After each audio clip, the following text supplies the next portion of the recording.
There have been a number of announcements recently about licensing rounds in the UKCS in various sectors: oil and gas, wind, carbon storage, carbon capture. Today we thought we'd take a look and explain and put them all in context, so I hope you enjoy this video. The regulators that are involved, it's getting quite complicated with the North Sea Transition Authority as well as two Crown Estates and OPRED. Today we're going to look at the licensing rounds for carbon storage, offshore wind and oil and gas. Gas storage is more of a sort of an ad hoc, open door type policy just now. So let's start with carbon storage. North Sea Transition Authority made an announcement in June 2022 that there was going to be a round, and they announced these areas shown on the map here up in the Northern North Sea, Central North Sea, Southern North Sea and one in the Irish Sea. The round is due to close on the 13th of September 2022. Now, as more information becomes available, we'll have some follow-up videos. So if we start by having a look at the Central North Sea, there were two areas in here. The first area is in the Outer Moray Firth. In the south, we have McCulloch, which is now off station, GP3, which is probably only going to be around for a few more years, and Balmoral, which has already surpassed what anybody expected was its field life. These are the licensed areas. To the north there really isn't very much, and in fact we don't see an awful lot of potential up in the north because this is the flattened ground spare area, and we don't have any sort of Jurassic. It's mainly just tertiary potential in this region here. In the area 2 there are 5 fields. You can see Tweeds, Moyors, Rochelle, Rene, Hannay. They're all at different horizons and different depths. So maybe there will be some interest here. In the Northern North Sea there are 2 areas. Area 1, we call this sort of Enquest country, so Enquest operate the Thistle area, the Dons area, and indeed Magnus. So presumably this was nominated by Enquest, and they'll be looking for opportunities probably within the Jurassic. In area 2 we call this Tacker country, and that's because Tacker basically operate all the fields here: the Cormorants, Tern, Kestrel, Falcon, Ida and Otter.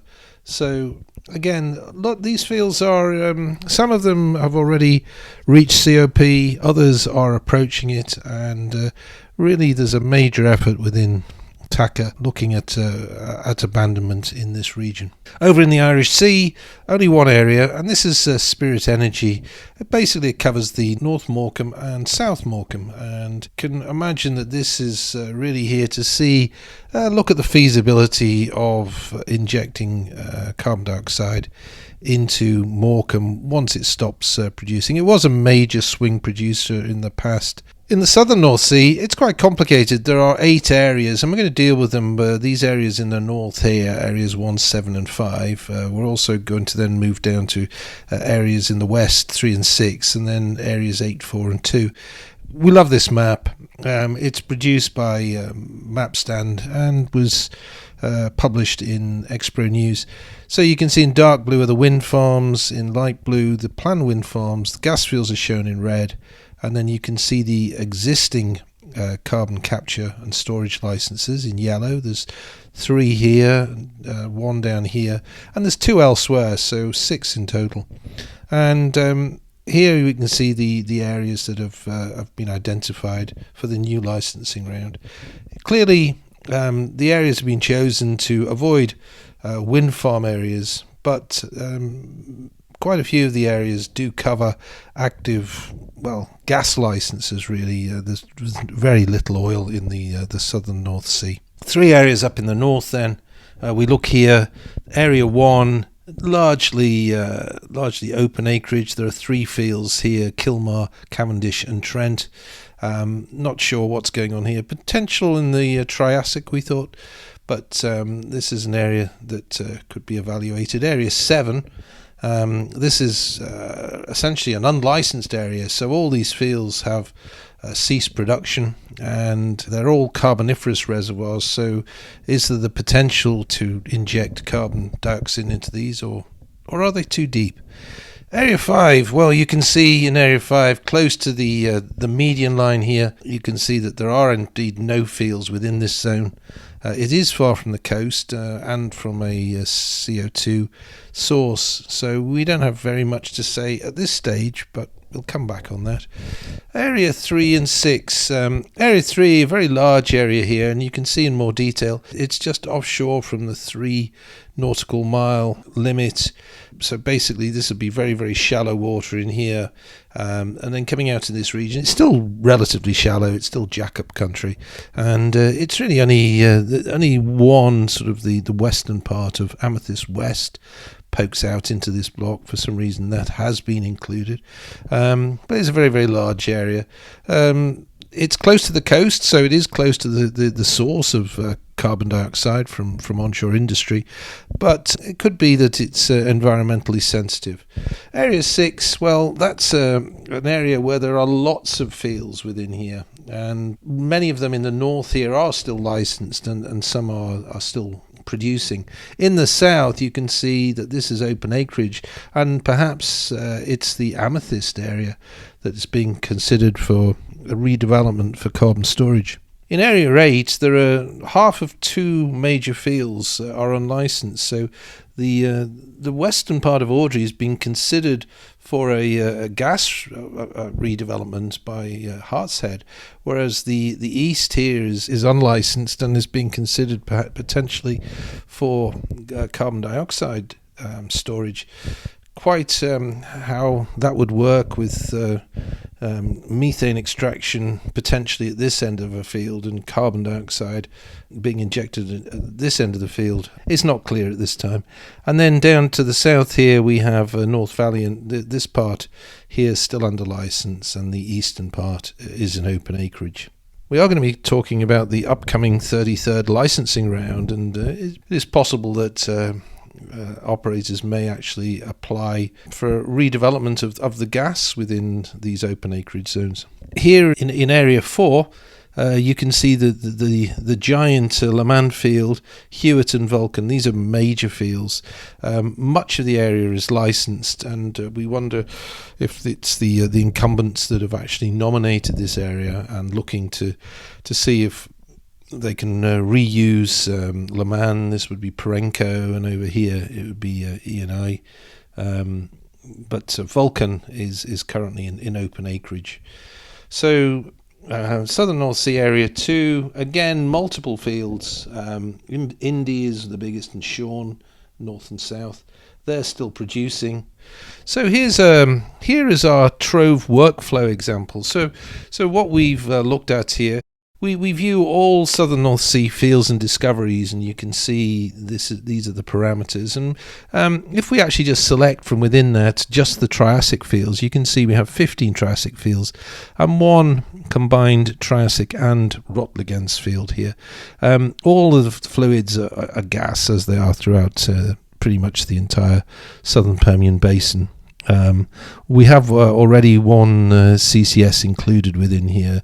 That was shown on the opening map there. That's Endurance.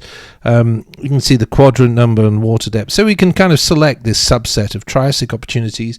Here's a few examples of them. So showing 8 of them here. There are 16 in total. And then what we can do is we can have a look at that opportunity, and then we'll have a look at a sort of a regional view of it. So here's the workflow. Here's a sort of an example. This happens to be Esmond, which was looked at back in the day by Star Energy for gas storage, but that project never went forward. This is the example of what you would find within TROVE. And then here's our regional overview. So on the left we have a map of the Bunter sandstone, and just to really set the scene, you can see here's the Bunter sandstone down here in the Triassic, and the map on the right is for the Rotliegends, and here is the Rotliegends underneath the Zechstein evaporites and salts of the upper Permian. So these are the 2 zones, and these are the major reservoirs in the region. So in terms of the Bunter, it might be that in here we're getting down to depths of well, 3 to 3.5 kilometres, perhaps that might be a criteria to high grade the other regions where it's shallower.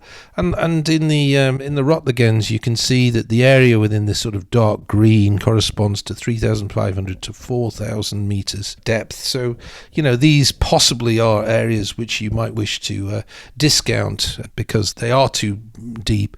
Another thing to bear in mind is, of course, that there has been some significant inversions. So within places like the Cell Pit and other areas, some of these rocks have been buried a lot deeper. So we can kind of go on and have a look. Again, going into TROVE here and looking at some of the dynamic parameters that we can look at for the various intervals, and we'd probably want to be looking and looking at these fields and discoveries here, which tend to have the better permeability and the better porosity. Likewise, we might go down here and sort of, we're going to be perhaps wanting to look at some of the bigger fields. They would be the ones that we'd want to spend time on. Now, gas expansion factor and specific gravity may be something that the engineers might use to look at which fields are better. So again, we can look at our prospects and leads database. This again for the southern North Sea. Now, although these haven't been drilled, any of these opportunities, they all haven't been drilled, but what you can do is we can actually look and find all the prospects that were within the Triassic, and you can see the breakdown here. There are quite a number in quadrants 42 through to 53. In total, there's some 22 different prospects. So there's some great geology captured in here from all the relinquishment reports. You can see the risk on these opportunities. One or two of them are actually got a very high chance of success, and here's the sort of representative depth. So quite a range from 2,000 feet up to this sort of 8,000 to 9,000 feet up here. So again, a subset of some of the 22 Triassic. We've highlighted some of these here. And then this is an example of what you would find within TROVE. So you'd simply just click on the asset name, and it would take you in here, and you could see all the seismic lines, the maps, the seismic, and indeed the stratigraphic columns. So lots of information. And then as we see it, probably in parallel with this, there would be an infrastructure evaluation, looking at the pipelines, platforms and wells. Are any of them suitable for acid service? We think the majority will not be. We look at the longevity of the infrastructure. Many of the platforms have been out for decades.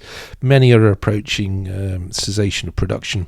So it may be too late to use existing infrastructure and perhaps have to invest in new infrastructure. The other study that should be done is, when considering any specific field, is look at well abandonment issues. So back in the day, were wells abandoned suitably to then come back and reuse to store carbon dioxide? So looking at the seal integrity. And there's a whole area of geoseal, which we will be covering in a future video. Then what we would suggest is, we then look at worldwide analogues for various carbon capture, utilization and storage projects. And in this example here, we'd be looking at all the projects that are saline aquifers. So this is the breakdown we have of all the information for every CCUS project worldwide. We have parameters in here like the country, the capacity, the volumes, what the usage is, etc., etc. So we could actually filter the list here and then just look at saline aquifers, and we have a list here of 184, and this is when the project started by year. The majority of them are onshore, but there are some offshore examples as well. We chose 3 examples again out of TROVE. An example from Croatia onshore, and then 2 offshore examples from Sweden and Indonesia.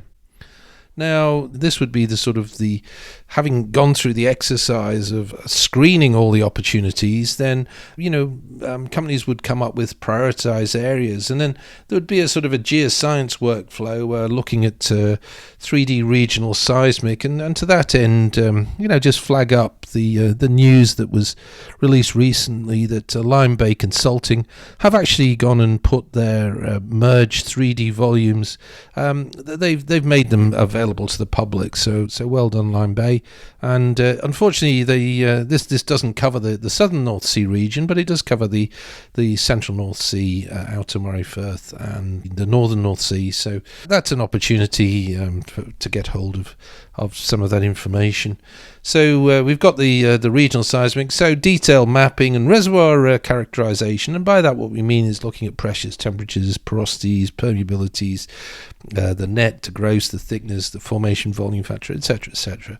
And then at the same time, the infrastructure review, which we touched on, we'd be looking to identify where are the major sources of CO2, having a look at well design, at topside design, at pipeline design, and that sort of thing, just to as a sort of a first pass feasibility.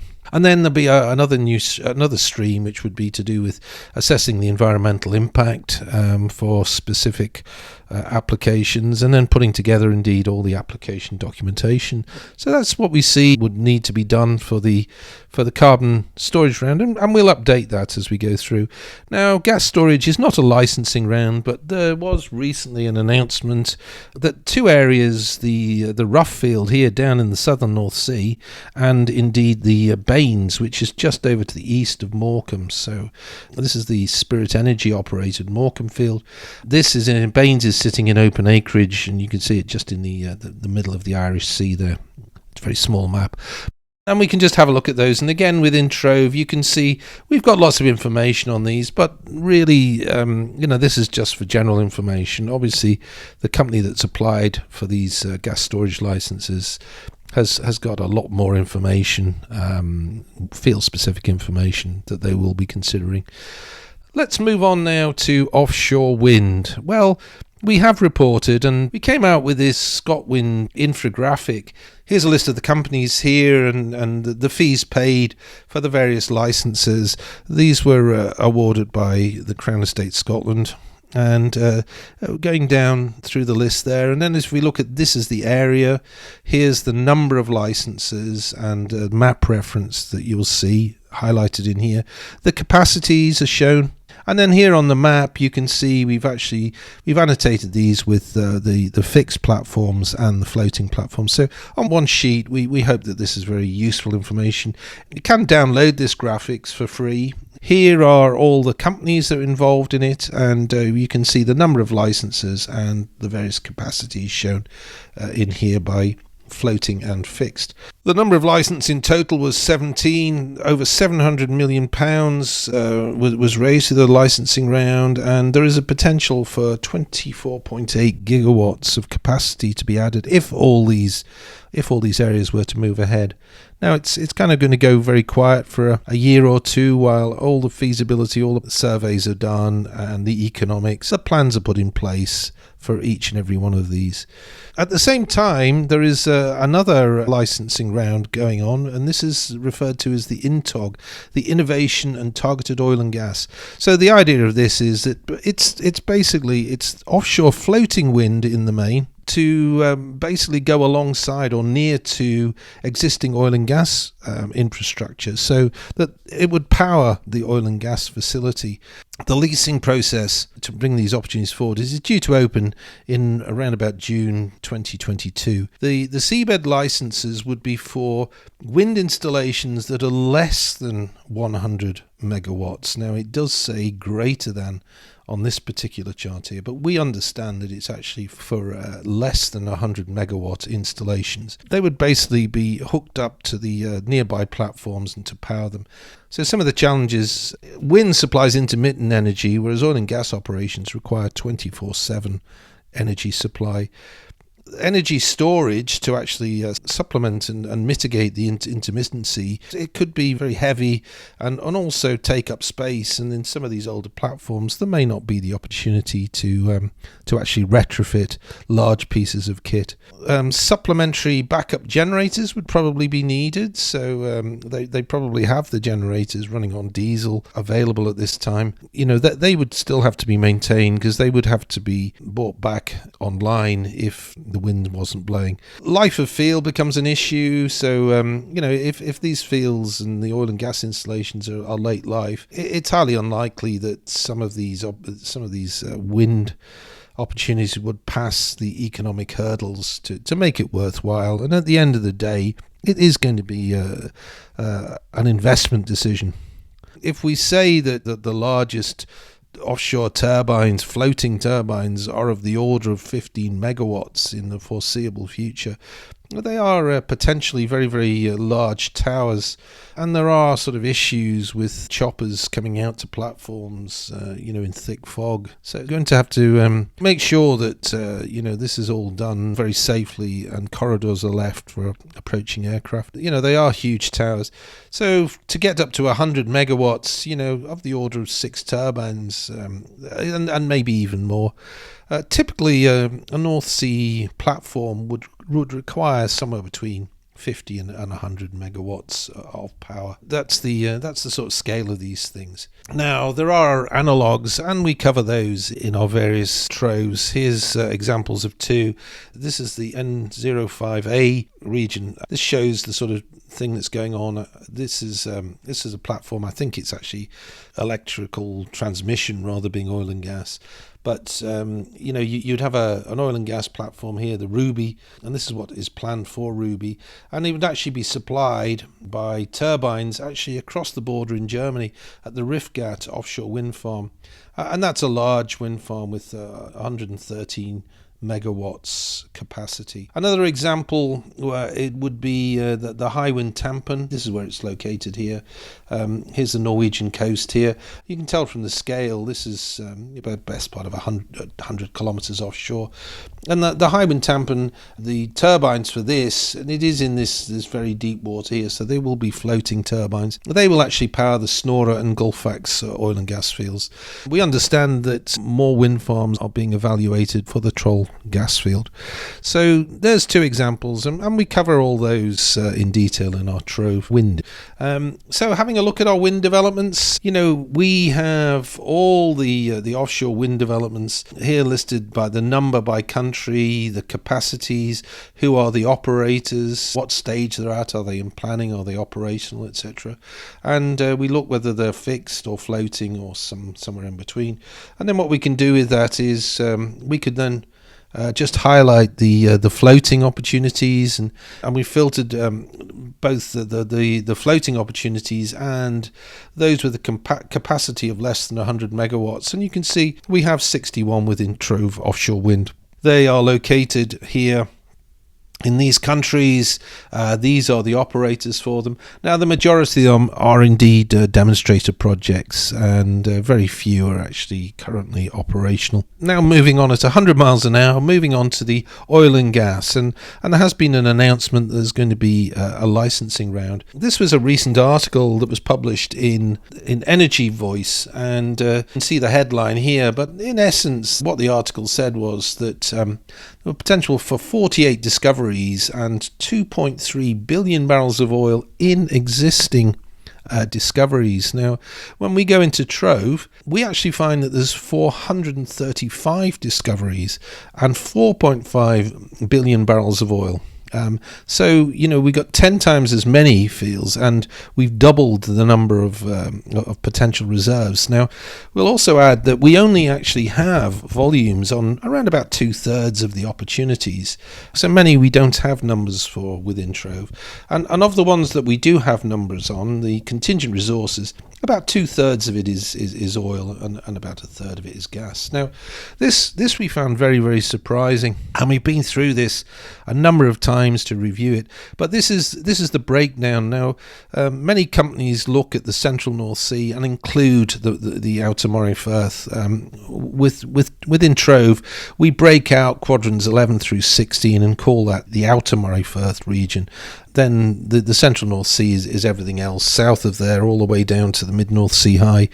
Atlantic margin basically covers the Faroe, Shetland and the Rockall within the UKCS. We also have data offshore Ireland and Faroes, but this is the potential that is recognised within the UK. The northern North Sea, then we got the southern North Sea and the Irish Sea. So if we kind of look at the breakdown here, you can see we started off with 435 discoveries, of which 235 are in open acreage, and we put a cut-off in there, so we wanted to exclude anything that was really too small. So anything less than 10 million barrels of oil equivalent, we basically threw those out, and we're left with 47. So this is just a repeat of the 435, and then using the criteria of that they're in open acreage and they're greater than 10 million barrels, then we actually end up with numbers, a similar number to the number of discoveries that was in the Energy Voice article, but we do have a significantly lower oil potential, and the average field size here is of the order of about 30 million barrels of oil equivalent, whereas the Energy Voice article, the average is around about 50. They're both probably reasonable estimates, and we looked hard at this and were surprised really that the Outer Moray Firth came out so high, but then a lot of the discoveries have actually been relinquished within the Outer Moray Firth, whereas many are still held within the central North Sea. There's a lot of potential left in the Atlantic margin, as can be seen here. And surprisingly, the northern North Sea comes up, but there have been quite a number of discoveries that have not yet been developed. The Irish Sea, limited potential, and the southern North Sea, again, many of the opportunities are currently held in licensed acreage. Now, in the 33rd licensing round, we can have a look again at all the opportunities shown here, and we can actually look at the sizes of them. So here's a histogram. Many of them are in the sort of 10 to 20 million barrels equivalent. So here we just highlight. Here's there are 4 in the 50 to 60 million barrel range, and these are those opportunities. There's mmboe in the Outer Moray Firth, Ockley in the central North Sea, although that may have been downgraded with some of the work that Maersk Oil did in the past, trying to prove that up. Tobermory out in the Atlantic margin west of Shetland, and Senna, well, that's a rename of the Aden and Nadia opportunity, and it still exists, but it's been there for decades and hasn't moved forward. Here's an example of the data that we have for Tobermory within TROVE, and you can see at a click of a button you can basically find all the information out about this discovery, cross sections, maps, well logs, and then write-ups of what was found in all the wells. Lots of results are in there, so all quick and easy to find. So here's the breakdown: the 435 discoveries, the 235 that are in open acreage. It might be that you want to go in and actually look at the ones that are the most porous.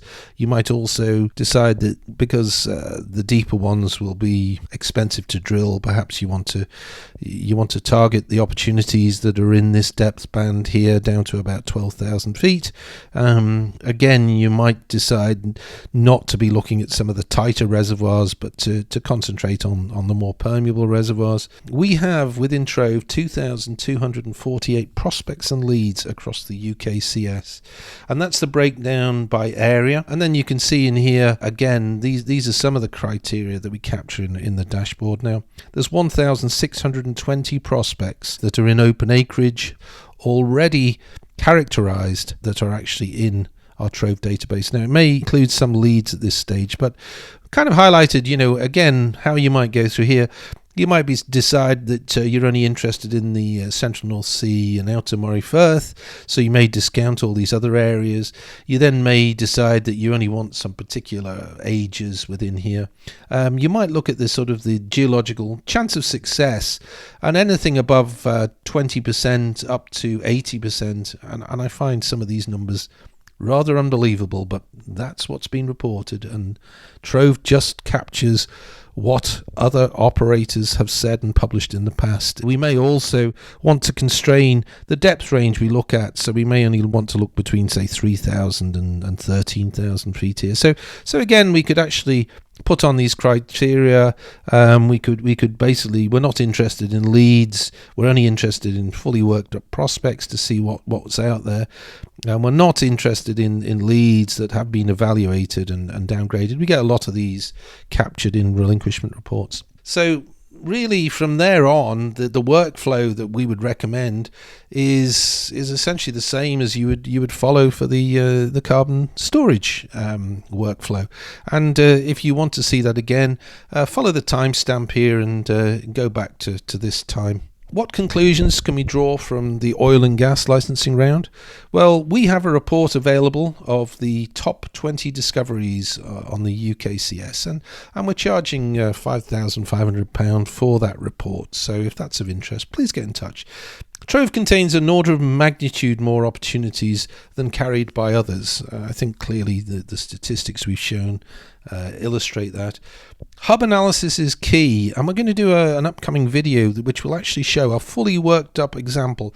It's actually going to be the Greater Lagan area in the Faroe Shetland Basin. So subscribe to the channel and watch that video. It is a very, very powerful tool to set any opportunity you're looking at in its regional context. We'll be updating this video when NSTA and others and other regulators publish more detail, and we anticipate the time frame of somewhere in sort of July to November 2022. If you ask a question below in the comments, well, we'll feature the answer in our next video. So, and then conclusions for overall. Well, in terms of carbon storage, it's the first formal licensing round. I mean, already 6 licenses have been awarded throughout the UKCS, but this is the first official licensing round, and as more information becomes available, we'll have follow-up videos. Gas storage, well, it's kind of, as far as we can make out, it's a sort of an open door policy with sort of ad hoc awards, and there are 2 going through at the minute, or being considered at the minute. For offshore wind, well, ScotWind, we don't think there's going to be much activity here from what we're hearing on the street. You know, companies are doing the feasibility, they're doing the surveys that have to be done, and looking at planning and scoping and economics. So all that work's going to go on for a year or 2 before we're going to see too much activity. And then for INTOG, well, we expect that that's going to be any time that round is going to be announced at the time of the video. So if there's anything major, we'll put a video out on that. The oil and gas 33rd round, well, it's to be confirmed, so we'll do a follow-on video of that. We leave you with a couple of thoughts, and that is, what is the priority? I mean, you know, with carbon capture going on, gas storage and gas redevelopment, what's the priority, and who makes that decision? You know, we saw an example where potentially one company is trying to develop gas at one end of an accumulation, where potentially somebody might apply to actually store carbon dioxide at the other end. How's that going to work? And then finally, the screening processes that we've shown you today, they are available today. So if there are any interest, please get in touch, and we can actually supply these to you very, very quickly. Thanks for watching the video. I hope you enjoyed it. Please remember to subscribe to the channel, ring the bell, and that way you'll be informed next time we publish a new video. Thank you for watching. I look forward to seeing you back on the channel soon. Bye for now.